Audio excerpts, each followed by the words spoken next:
good morning and welcome back to our series. We are in a series called Relationship Status. Everyone say relationship status. All right, let's see who came back this week. And we're looking around the room. All right, I see some returning faces. Some people took a week off after we did the marriage group. Okay.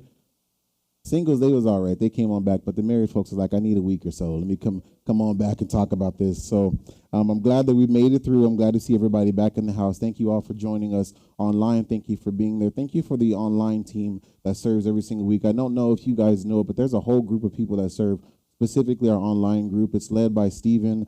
Steve is one of our members who are in Houston. So, yeah, give them a hand.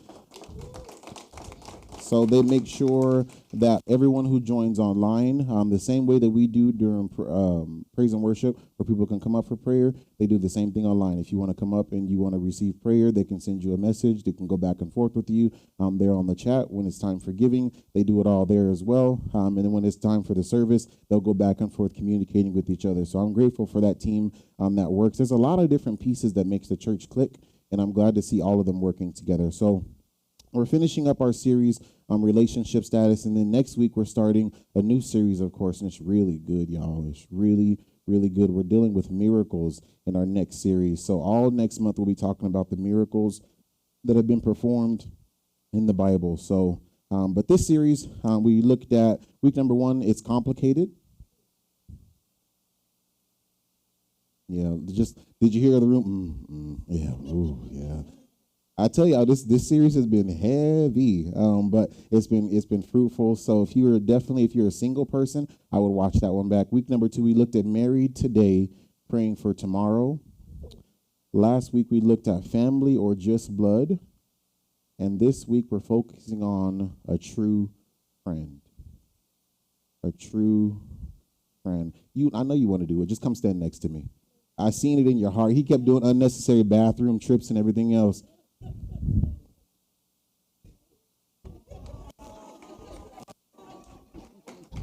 So, no, stay right here. Stay right there. Stay right there. You seen all the cameras come out. Just let it happen, Daniel. Just let it happen. Just let it happen. Just. No, I'm not holding your hand. This is already enough. Good Lord. All right, you can go sit down. So, gosh, right after I said a true friend. On Christmas, I don't know who got these things for us. You or Jasmine?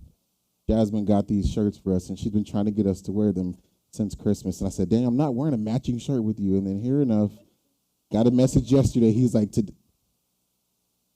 I did not try to get you wear it on Valentine's. I told you I was not wearing it on Valentine's. No, and I said, give it at least 3 weeks after Valentine's, because you know how people are. They'll be like, did you see Pastor and Daniel was matching today? And not that kind of church, y'all. I'm telling you, not that kind of party going on here. But all right, y'all get back spiritual. But yes, it's actually a nice shirt. I like it. I put it on today, and I was like, it is kind of comfy. Look at y'all distracting me. Okay, a true friend. A true friend. All the visitors like, I don't think I'm gonna come back to this church. Not sure what's happening up there. But we're looking at what it is to be a true friend. Proverbs chapter 18, verse 24.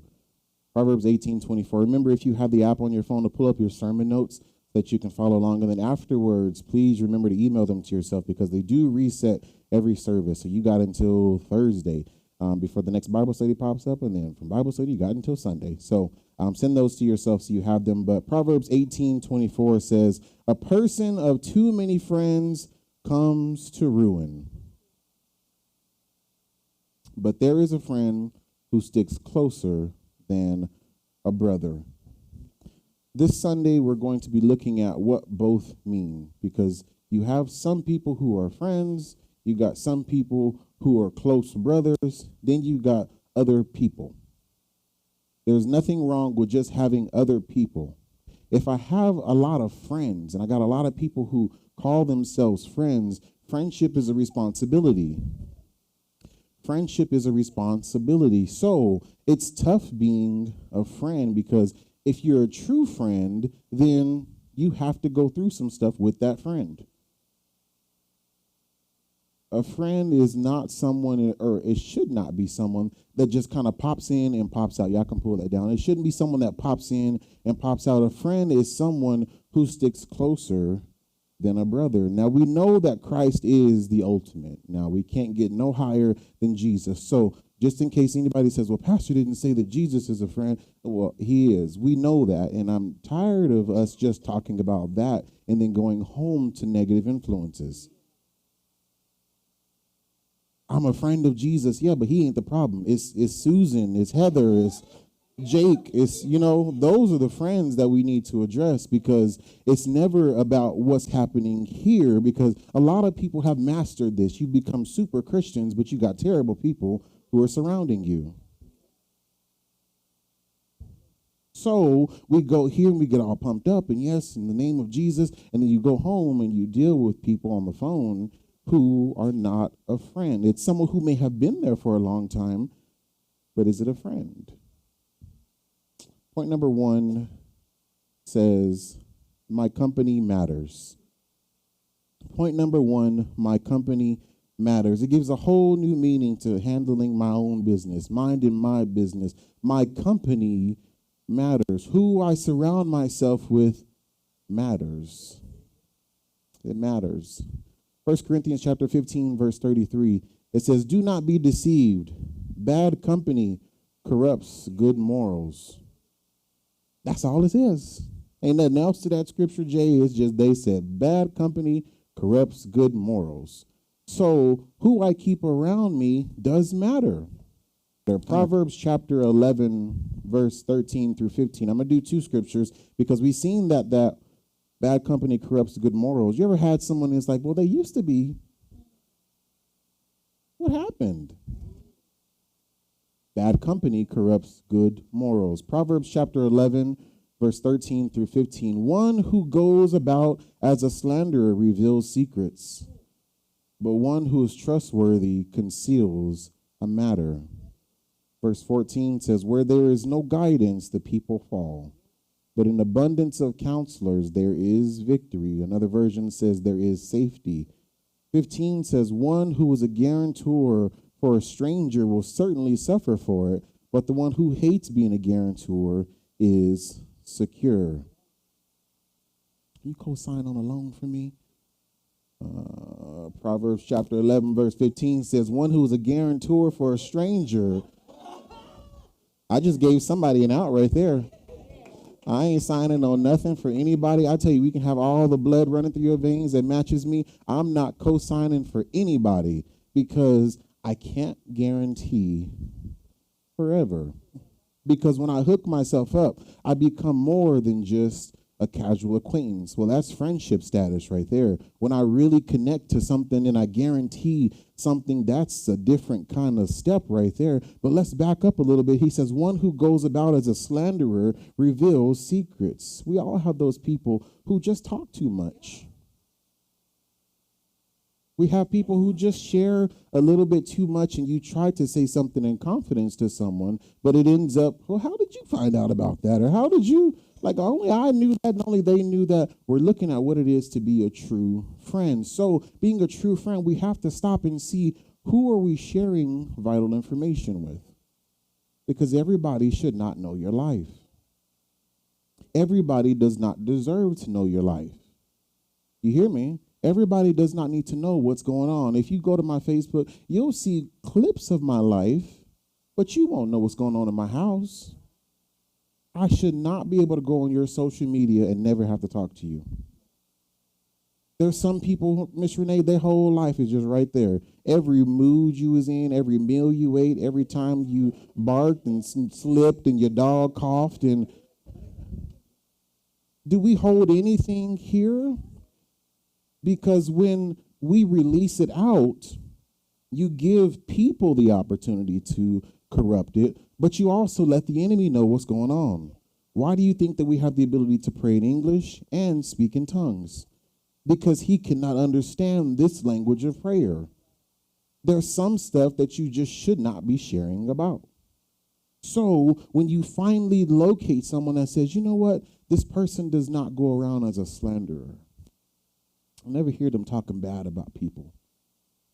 Never hear them doing, we should be those people who represent something different. Like at the office, if somebody was getting rolled up in the back room, and then they came out, did you hear about this person? That's somebody that I don't need to be going to on break time saying, man, I'm getting so tired of this job. Because all they're going to do is turn around and flip and go tell everybody else, Derek is tired of this company, right? Yeah, man, he was complaining last time. And your name starts getting tarnished because you let the wrong person in. I only know you based off what I see about you. So if I find myself a good friend, I find someone who is trustworthy and able to conceal a matter. Now, a friend does not just conceal a matter and doesn't try to help. Because you can have a friend, and if you're going through a rough situation at home, let's say it's a domestic issue at home, and you keep telling them, hey, this domestic violence is happening at the house. A friend is not concealing the matter to the point of you getting hurt. It's someone that you talk to, but someone who has the ability to talk back to you. A friend is not one-sided. It should be two. The same way that you pray to your friend here, God calls us a friend. So if I can pray here, but he has the ability to talk back to me, do you have friends or do you have people that you just dump on? Because some people don't look for a response. I just want to get it out. Am I actually having a conversation with this friend? Or are they just someone that hears and I don't know what happens from there? By this point, you should have identified some people in your life who's like, you know what, that might not be a friend. It may be someone that I'm kind to and I'm close to, but it's not someone that I would go and sign up to be a guarantor for. Who you spend your time with is important because you feed off of those in your vicinity. Surround yourself with friends who speak counsel and not slander. I need someone who encourages me. When I get off the phone with you, I should feel like I'm ready to go jump through something. And I can make it because I finished this conversation and it did not go in slander. You ever finished a conversation with someone who was just negative and you got off, you're like, oh, man, like that was exhausting. It took a lot out of me. But if it was a true friend, you would feel like motivated, like, I got to help this person. I got to do this. I got to do that. There's a difference of this person just takes everything out of me or this person does add something to me. We have to start putting people in the correct category because if I'm listening to your voice, I need your voice to be counsel, not just the other side of things. I need you to be able to encourage me. I need you to be able to speak to me and say something that is not what I'm expecting you to say. That's where it becomes very difficult for like myself because I'm in a position of leadership. For any of the managers and supervisors at companies, you can't just go talk to everybody. You can't just go dump on everybody because one moment, yes, it may seem like this person is genuine, but that same person can turn around and take something you said, gives a whole new meaning to God turn it around. You shouldn't have said nothing in the first place. If you just hold your mouth closed for a minute, y'all hear me, hold your mouth closed for a minute and ask God, should I speak to this person? Don't make it weird and hold on, God, can I talk to, no, don't. Dude, I don't want to talk to you now anyways. But just under your breath, just say, is this somebody I should reveal this to?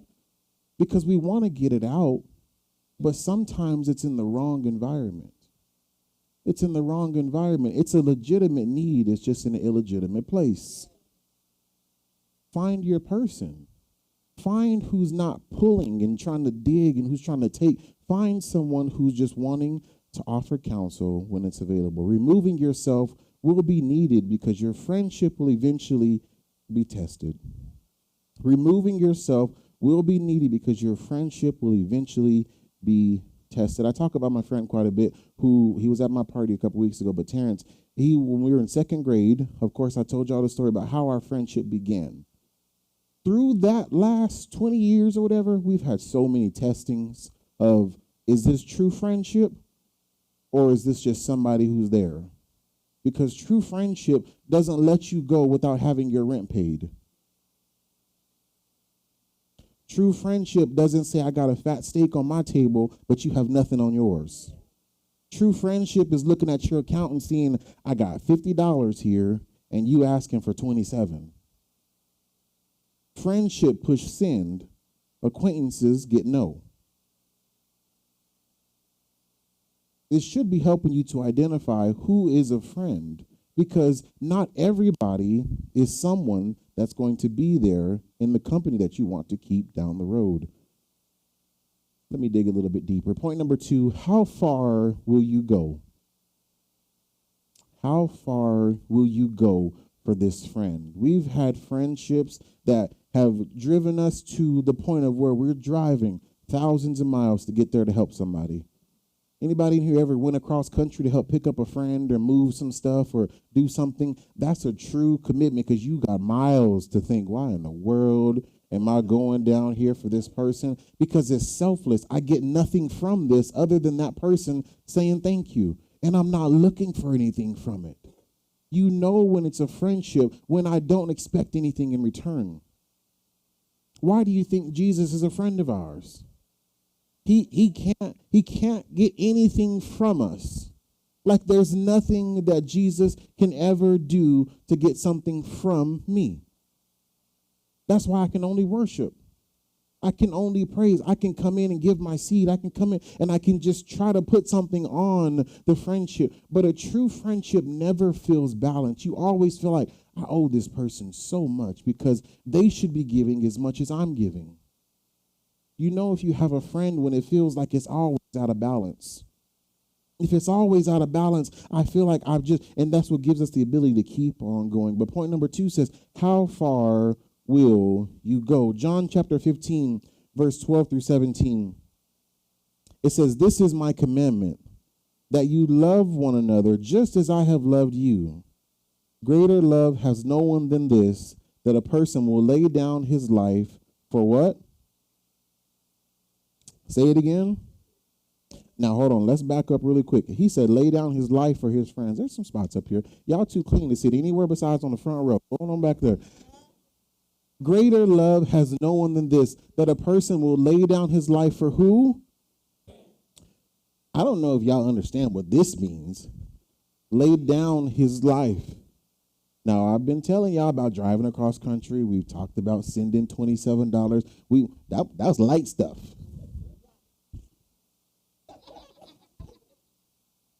You say lay down my whole life, or you talking about half of it? Or no. Are you willing to put everything on hold for your friend? Are you willing to put things on hold for your friend? Will you lay down your life? Because Jesus did. He said, I love Jay just enough to go down there and get on that cross. I love Tammy enough because he prayed in the garden, not my will, but yours will be done. But if you could take this away from me, didn't take it, I'm going to ask again. But if you could take it away from me, maybe third time's a charm. If you can take it away from me, he's like, nevertheless, not my will, but yours would be done. And so he went down and he laid down his life for his friends. 14 says, you are my friends if you do what I command you. If you do what I command you, then you will be my friend. 15 says, no longer do I call you slaves, for slaves does not know what his master's doing. But I have called you friends because of all the things I have heard from my Father I have made known to you. I'm not keeping secrets. I've laid everything out on the table. You know a friend because it does not feel like something's being withheld.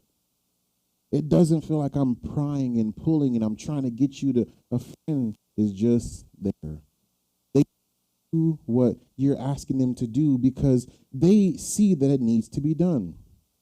I'll tell you guys a story since Daniel came up here earlier. When we were here last Friday, Thursday, something like one of those days, whatever day the party was, when y'all was lying to me.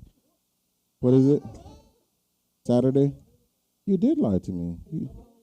Well, y'all need to quit singing that song because this whole withholding is going too far. holding nothing. I see what y'all mean now.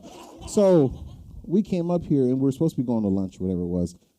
Yes, we were supposed to be going to lunch. And then Daniel came about 11 because I was up here with Miss Vicky anyways, and we were getting the room together for the hands and feet that beat us out in the competition, whatever. I'm not going to talk about that. I should get credit because I was here helping with something. Still not bitter, but I was here, and Daniel got here at 11. We're supposed to be going to lunch. It's supposed to be something casual, kind, and calm. But he came in, and in typical pastor fashion, I'm doing something here. So I was working on something within the church, and then we needed to replace some tiles because there was a leak, and there was something over here. We had to fix all this stuff here. And instead of just saying, oh, I'll come back when you finish up, instead of saying, well, we got to go to lunch, he was like, well, I'll just go get a ladder. And we start replacing ceiling tiles, and stuff is falling. He getting stuff in his eye, and we vacuuming and cleaning up. We got to fix the door stuff around here. Then we had to go down here, and we could fix the dumpster and flip this in here. All of that. And I never said, will you please do this? You just walked in and seen, I'm not going to let someone that I care about do something when I have the ability to help. You know when you have someone in your corner when you don't have to ask them for what would bother you. Hear me? I don't have to ask you for something that would bother me. I know, if we were in the airport, there's always times where you see like these moms or dads who are traveling alone with kids, and the kids is crying, and there's always some kind lady that says, can I just hold the baby? You really don't ever get a no in those situations, because all that person seen was you seen a need in my life, and without asking for something in return, you just met it. Now I know that you care more about my heart versus my hand. Well, how much you gonna give me for doing this, or how much? Man, like, you know I gotta move the couch. You got a truck. You've been calling me Monday, Tuesday, Wednesday, Thursday, Friday. You know Saturday is the day we moving, and now I can't get a hold of you.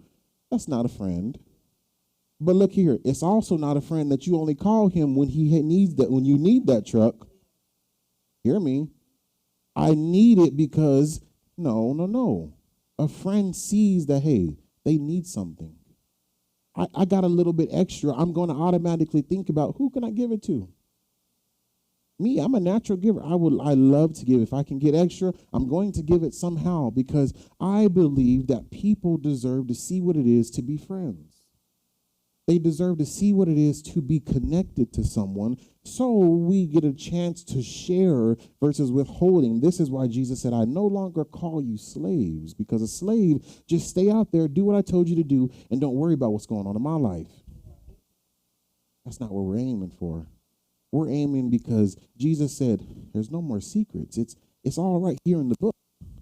You know what the will of the Father is, because it's right here. There's no more questioning. It's right here. He says, I have it all written down for you. I've made it known for you.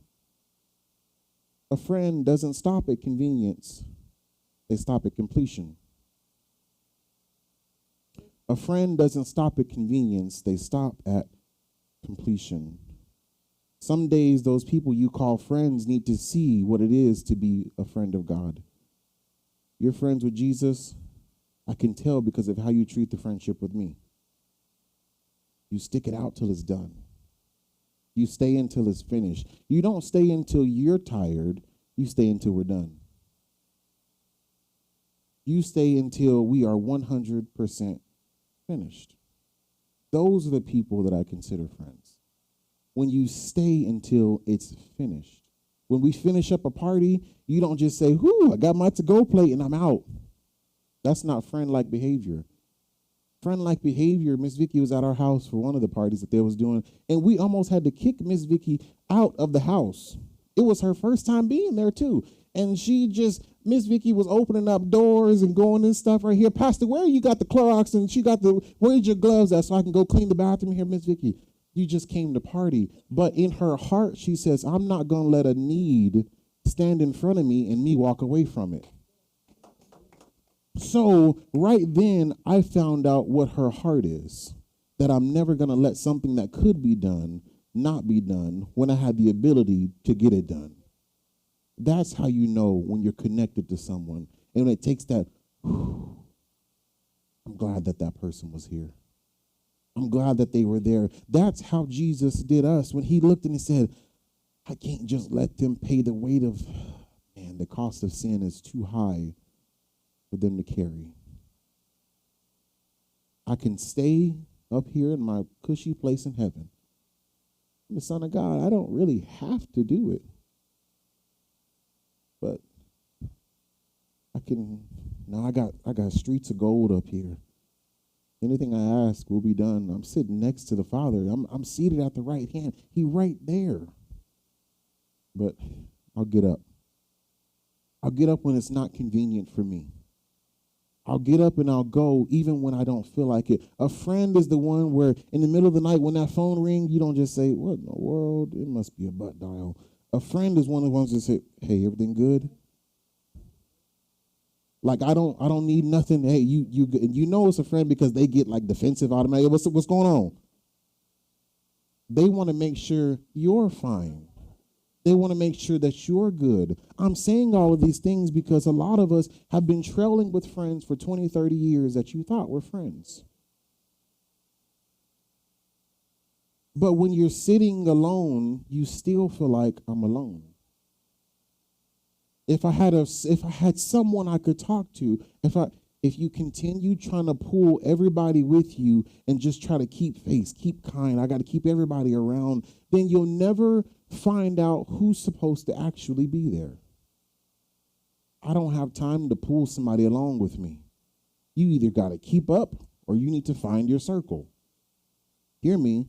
Keep up or find. I'll still respond to you when you reach out, but I don't consider you a friend. Hear me? I can't consider you a friend because a friend is someone I'll lay down my life for.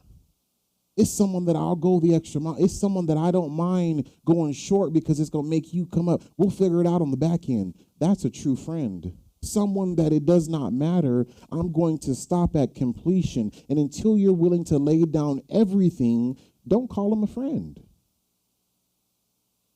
Don't call them a friend if you're not willing to lay down everything because Christ did it for us. And if he showed the example of how it should be done, don't try to twist it around now.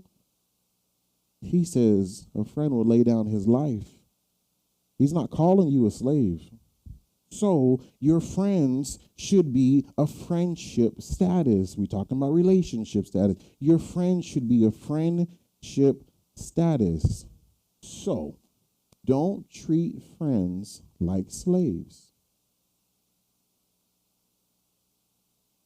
Because you're my friend, I expect you to do it. Well, that's not how it goes.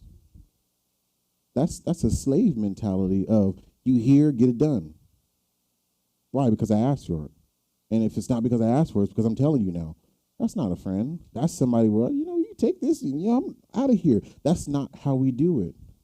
You should have someone around who I share information with and I don't treat you as, I bring you in and I tell you what's going on and together we get on the same page.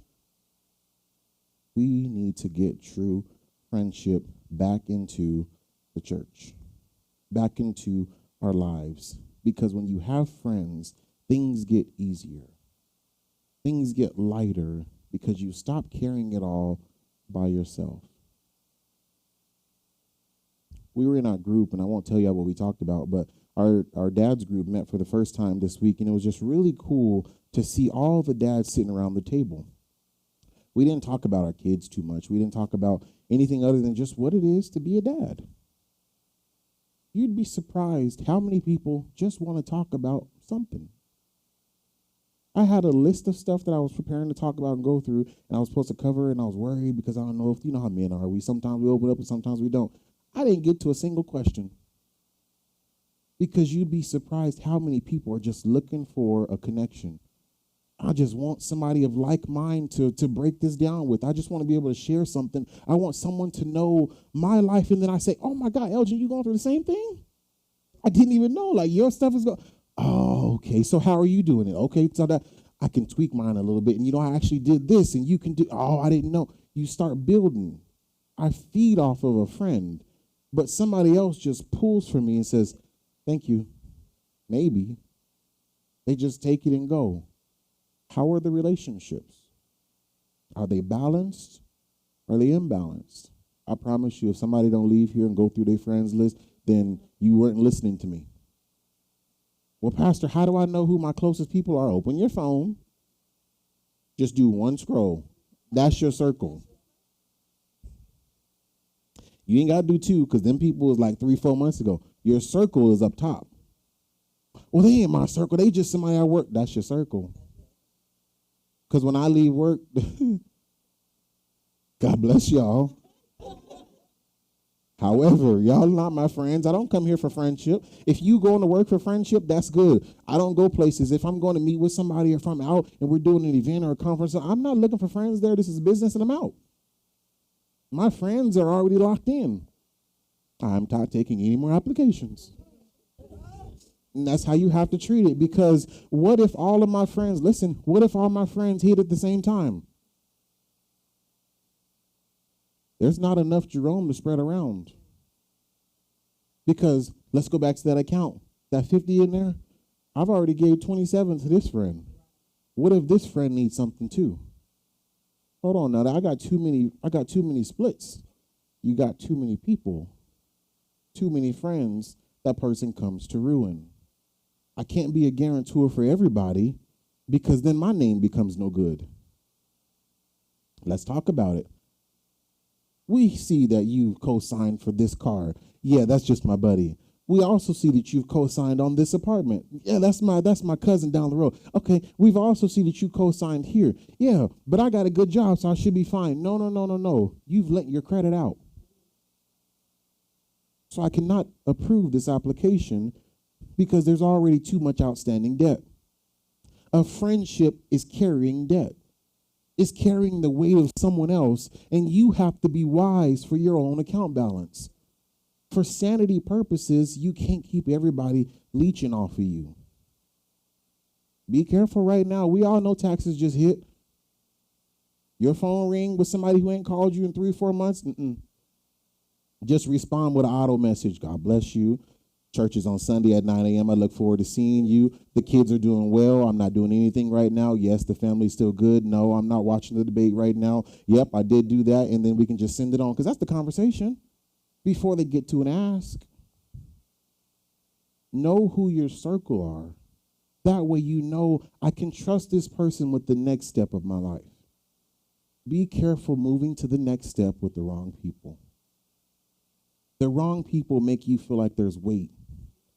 Oh, let me take this next step with this person. You should be moving with ease because I've got somebody who supports me. Even though everyone may not be a direct friend of mine, point number 3 is everyone's a friend. Everyone is a friend. Colossians chapter 3, verse 12 through 15. Pastor, you just told me to be selective of who I still hold by that.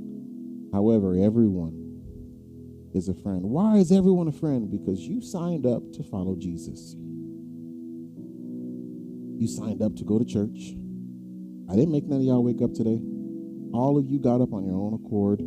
You found clothes in that closet. You pulled something out the dryer. You put an iron to it. You got in the car. You did everything needed to get here.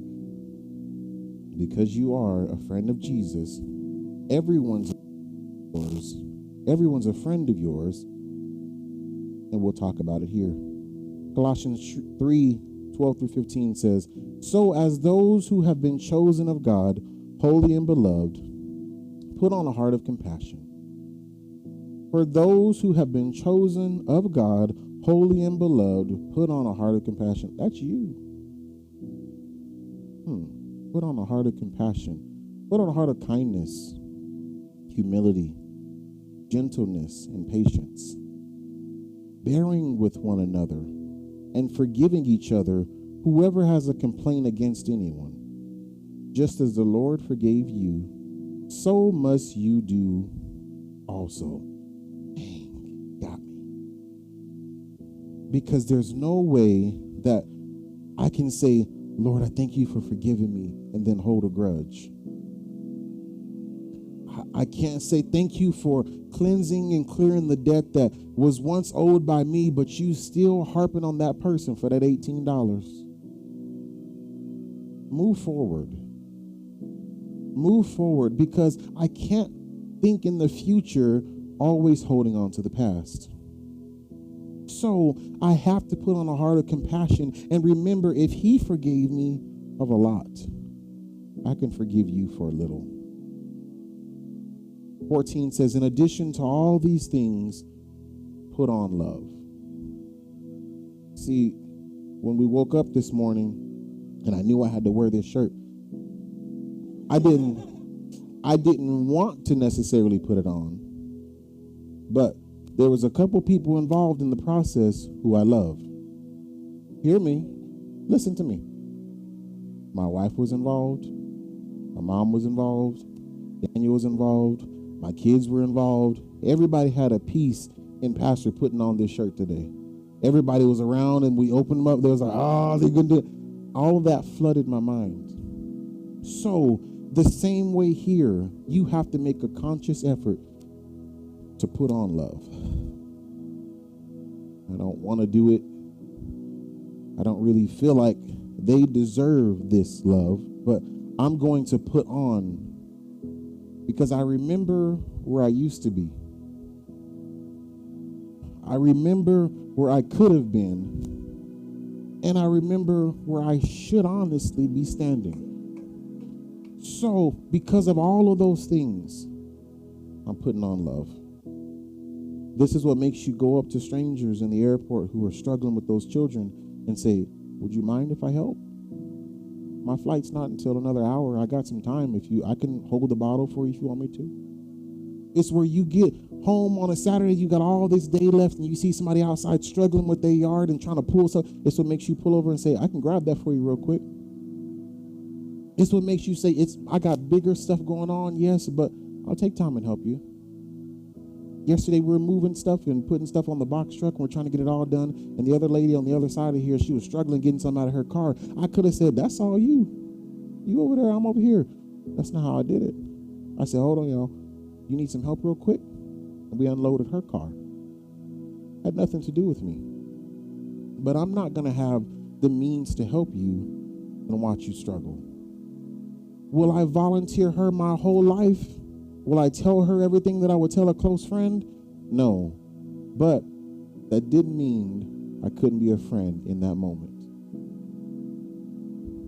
15 says, let the peace of Christ, to which you were indeed called in, one body, rule in your hearts and be thankful. Here's the thing to remember. You don't have to be friends to be friendly.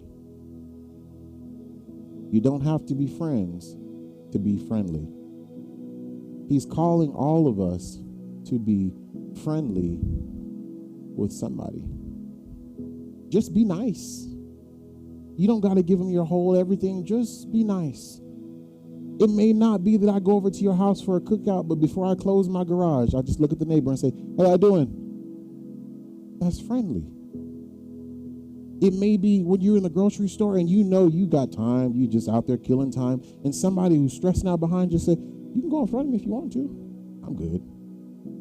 Just a friendly action. It may be that you left on time. You got a good 20, 30 minutes before you get to work, and you see someone who's on that I-10, and they must be late because of how they drive, and I'm just going to let you in. Instead of, you ain't going to pass me, I'm going to. Just be friendly. Back up. Because somebody is just looking for anybody who still cares about people. It's a good feeling when you find someone who just cares about people still. When you find that, keep doing it. Keep showing them that there's someone who cares. There's someone who will be friendly with you and not expect anything in return. If Jesus calls me a friend and I know what he's doing for me, then I know that I have the ability to do something for you. I may not be best friends with you, but that don't mean I can't be nice. I don't have to agree with everything that you're saying, but it doesn't mean I can't listen. It doesn't mean that I got to go with you in every step of that way, but I can be here if you need somebody to bounce it off of. That's what it is to have a relationship status as a friend. I got my tears, the ones that I share stuff with, the ones that I hold true, the ones that I will gladly lay down my life for. But then I got others who I'll be here if you need me to. There's nothing wrong with separating the two out. And if you are imbalanced today, it's my request that you bring yourself into balance, because you feel depleted without even knowing why. It's because you've attached everybody to you, and they're just pulling,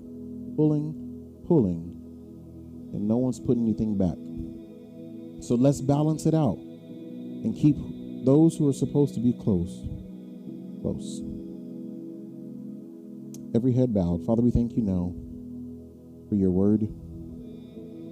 Thank you for giving us the ability to be called your friends. Thank you for bringing us into a place where we're no longer slaves, but true friends of the throne. Friends of your kingdom.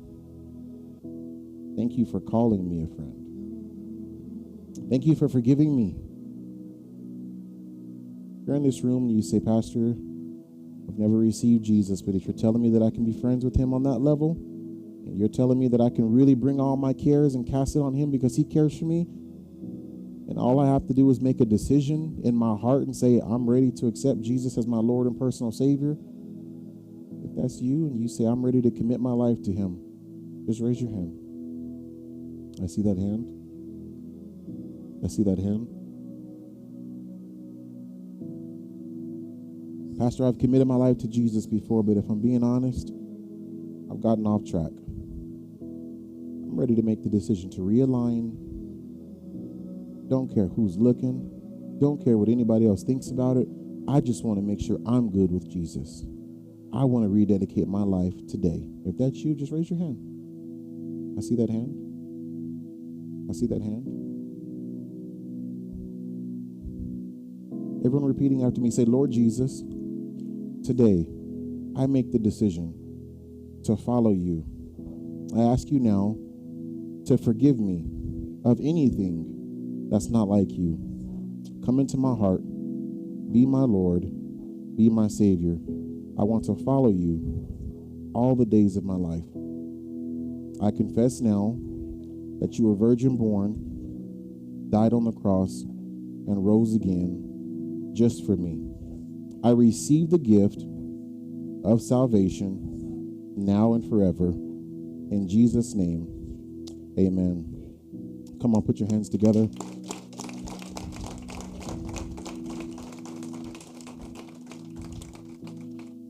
If you prayed that prayer, I pray that you treat it seriously, knowing that you have a track of life set ahead of you now that is positive, one that's fruitful, and one that you're going to have people around you who care.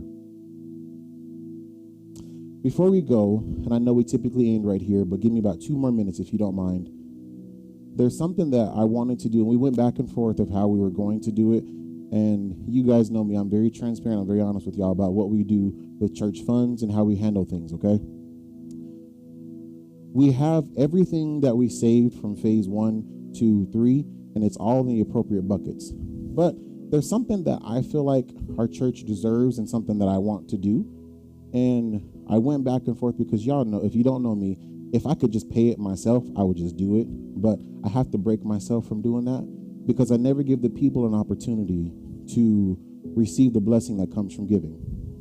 Okay? So this is something hard for me, but it's something I had to go back and forth with my pastor and say, but we can just do. He's like, no, you have to give your people an ability to buy into what you're doing and to be a part of it. And some stuff we do on the back end, some stuff we do up front. So here's what I want to do. You guys have known I've worked in phases. So 1, 2, and 3. First one was 10,000. Second was 10,000. The third one was 30,000. All of those are earmarked for something.